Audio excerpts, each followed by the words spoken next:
यह कहानी एक ऐसे व्यक्ति की है जिसने अपनी जिंदगी में बहुत संघर्ष किए, लेकिन उसने हार नहीं मानी और अपने मुश्किल समय से निकलकर सफलता प्राप्त की।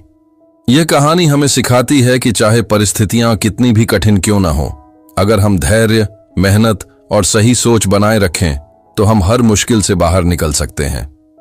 कहानी की शुरुआत। राहुल एक छोटे से गांव में रहता था। वह बचपन से ही होशियार और मेहनती था। उसके माता पिता किसान थे और बहुत साधारण जिंदगी जीते थे। राहुल का सपना था कि वह एक बड़ा बिजनेसमैन बने और अपने परिवार को गरीबी से बाहर निकाले। पहला संघर्ष, सपनों पर ताने। जब राहुल ने अपने गांव के लोगों को बताया कि वह एक दिन एक बड़ा बिजनेसमैन बनेगा तो सबने उसका मजाक उड़ाया। लोगों का मानना था कि एक छोटे गांव का लड़का जिसके पास पैसे और संसाधन नहीं है, वह कभी सफल नहीं हो सकता।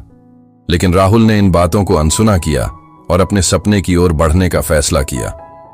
दूसरा संघर्ष, परिवार की मुश्किलें। राहुल ने शहर जाकर एक छोटी सी नौकरी शुरू की और पैसे बचाने लगा ताकि वह अपना खुद का बिजनेस शुरू कर सके। लेकिन तभी उसके पिता बीमार पड़ गए। इलाज के लिए उसे अपनी सारी बचत खर्च करनी पड़ी। उसका सपना अधूरा रह गया। वह बहुत दुखी था। उसे समझ नहीं आ रहा था कि अब क्या करे। तीसरा संघर्ष, असफलता की मार। राहुल ने हार नहीं मानी। उसने दोबारा पैसे जुटाए और एक छोटा बिजनेस शुरू किया, लेकिन शुरुआती असफलताओं ने उसे झकझोर दिया। वह बार बार असफल हो रहा था। वह सोचने लगा, क्या मैं सच में बिजनेस कर सकता हूं? क्या मेरे सपने सिर्फ सपने ही रह जाएंगे? उम्मीद की किरण। एक दिन राहुल बहुत उदास होकर पार्क में बैठा था। तभी एक बूढ़े व्यक्ति ने उससे पूछा, बेटा, तुम इतने परेशान क्यों हो? राहुल ने अपनी पूरी कहानी सुना दी। बूढ़े व्यक्ति ने मुस्कुराते हुए कहा, क्या तुमने कभी अंधेरे में दिया जलाया है? राहुल ने सिर हिलाया। हां, अंधेरा कितना भी गहरा हो, अगर तुम एक छोटा सा दीपक भी जलाओगे तो रोशनी हो जाती है। जीवन में मुश्किलें भी अंधेरे की तरह होती हैं। अगर तुम हिम्मत रखोगे, मेहनत करोगे और सही दिशा में काम करोगे तो उजाला जरूर आएगा। राहुल को यह बात बहुत गहरी लगी।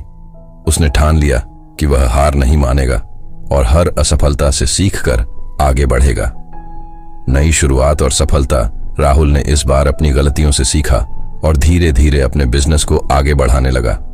उसने छोटे छोटे कदम उठाए, मेहनत की और कुछ ही सालों में उसका बिजनेस सफल हो गया। अब वह सिर्फ अपने लिए ही नहीं बल्कि अपने गांव के कई लोगों को नौकरी भी दे रहा था। वह साबित कर चुका था कि मुश्किल समय स्थायी नहीं होता। जो लोग हार नहीं मानते वे ही सफल होते हैं। कहानी से सीख। 1. मुश्किलें हमेशा आती हैं, लेकिन उनसे हार नहीं माननी चाहिए। 2. हर असफलता से सीखें और दोबारा कोशिश करें। 3. सही सोच और सही मार्गदर्शन से अंधेरे में भी उजाला हो सकता है। 4. धैर्य और मेहनत ही सफलता की असली कुंजी है। निष्कर्ष, अगर आप भी मुश्किल दौर से गुजर रहे हैं तो याद रखें, यह समय भी गुजर जाएगा। बस खुद पर विश्वास रखें, अपनी गलतियों से सीखें और आगे बढ़ते रहें। सफलता आपकी होगी।